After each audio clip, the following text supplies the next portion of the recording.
దేవుని పరిశుద్ధ నామానికి స్తోత్రం కలుగునుగాక. దేవునితో ఈ దినం ఈ కార్యక్రమంలో కొద్ది నిమిషాలు మనం పరిశుద్ధ లేఖనాన్ని మనం ధ్యానం చేద్దాం. దేవుడు మనతో మాట్లాడుతుండగా మీ హృదయాలను ఆయన వైపు లగ్నం చేసి జాగ్రత్తగా ఈ వాక్యాన్ని వినాలని మీకు మనవి చేస్తున్నాను. కీర్తన గ్రంథం 46వ కీర్తన మొదటి వచనాన్ని మనం చదువుకుందాం. కీర్తన గ్రంథం 46వ కీర్తన మొదటి వచనాన్ని మనం చదువుకుందాం.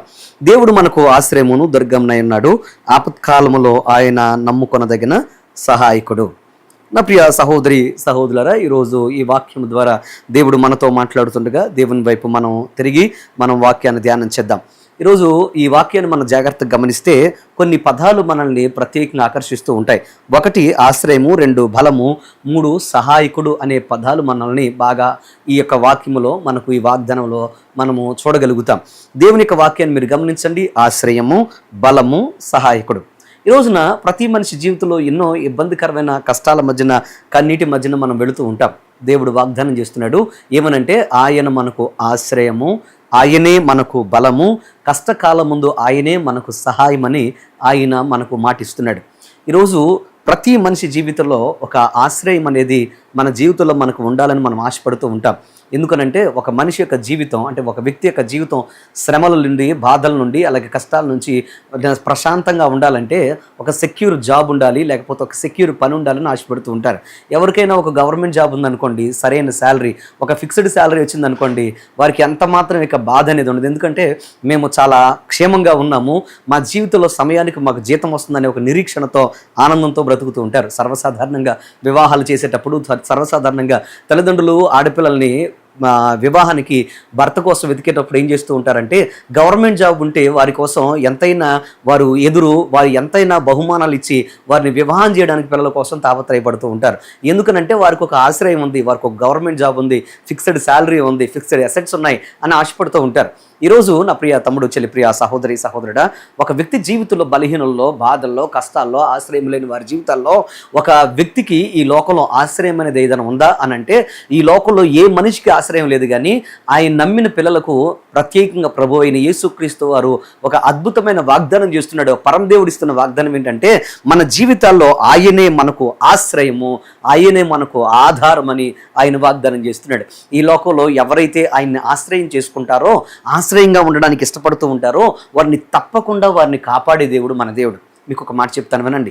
ఆ రోజుల్లో, అంటే నోవాహు దినాల్లో మొత్తం ప్రపంచం అంతా ఒకవైపు ఉండగా నోవాహు ఒక్కడే ఆ రోజు దేవునిని ఆశ్రయించాడు. దేవుడు ఎప్పుడైతే ఆయన ఆశ్రయించిన నోవాహును చూశాడో, ఆ యెహోవా దేవుడు నోవాహుని ఎంత మాత్రం విడిచిపెట్టలా. అందరూ సెక్యూర్డ్గా ఉన్న ఇళ్ళు నిర్మించుకుంటా ఉంటే దేవుడు భయంకరమైన ప్రళయాన్ని తప్పించడానికి నోవాహుకు ఒక అద్భుతమైన అవకాశం ఇచ్చాడు.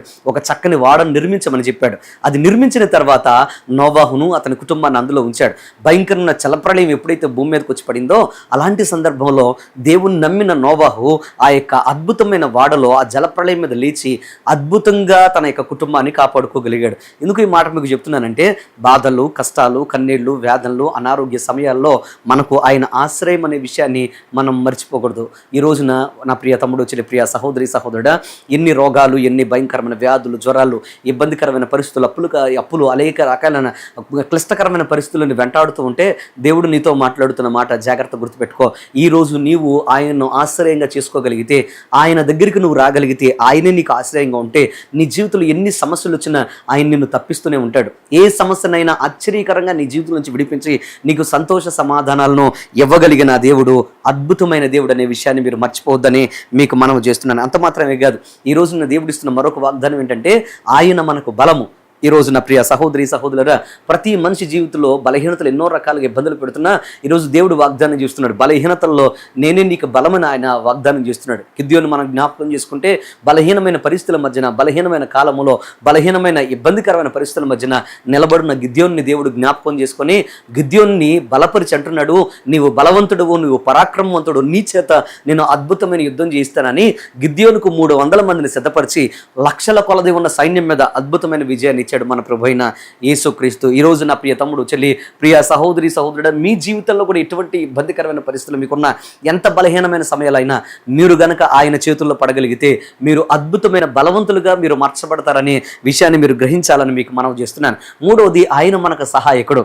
ఈరోజు ఎవరు మనకు సహాయం చేయలేరు, ఎందుకనంటే పరిపూర్ణంగా ఎవరు సహాయం చేయలేరు, కొంతవరకు సహాయం చేస్తారు. కానీ మన దేవుడు, మనం నమ్ముకున్న మన యేసయ్య, ఆయన ఎప్పటికీ సహాయకుడిగా ఉంటాడు. ఎంతమంది ఉన్నా లేకపోయినా, ఎవరు తోడుగా ఉన్నా లేకపోయినా మనల్ని విడిచిపెట్టే దేవుడు కాదు. తగ్గిన సమయమందు ఆయన అద్భుతమైన సహాయకుడిగా ఉన్నాడు. ఈరోజు అటువంటి అద్భుతమైన సహాయకుని యొక్క సహాయాన్ని పొందుకోవడానికి మిమ్మల్ని అందరినీ ఆహ్వానిస్తున్నాను. మీ వ్యాపారమైనా, చదువైనా, మీ జీవితంలో ఒకవేళ ఉద్యోగ ప్రయత్నమైనా, ఉద్యోగమైనా, ఏదైనా కానీ ఆయన దగ్గరికి రండి.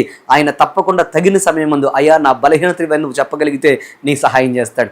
ఈరోజు నీ జీవితంలో ఒకవేళ వచ్చే ఈ నెలలో మేము ఎలాగ ఇవన్నీ ఇబ్బందికరమైన పరిస్థితులను దాటాలి అని ఒకవేళ నీకు ఇబ్బందిగా, బాధగా, వేదనగా ఉంటే ఆయన దగ్గరికి రమ్మని మిమ్మల్ని ఆహ్వానిస్తున్నాను. ఆయన తప్పకుండా నీ జీవితంలో ప్రతి సవాలును, ప్రతి కష్టాన్ని ఎదుర్కొని ముందుకు సాగిపోయేటట్లుగా చేయగలడు. అందుకోసమే ఆయన ఆశ్రయం పొందండి. ఆయన బలమైన అద్భుతమైన చేతుల కింద మీరు బలిష్ఠులుగా తయారవ్వండి. ఆయన సహాయాన్ని స్వీకరించి ముందుకు నడవండి.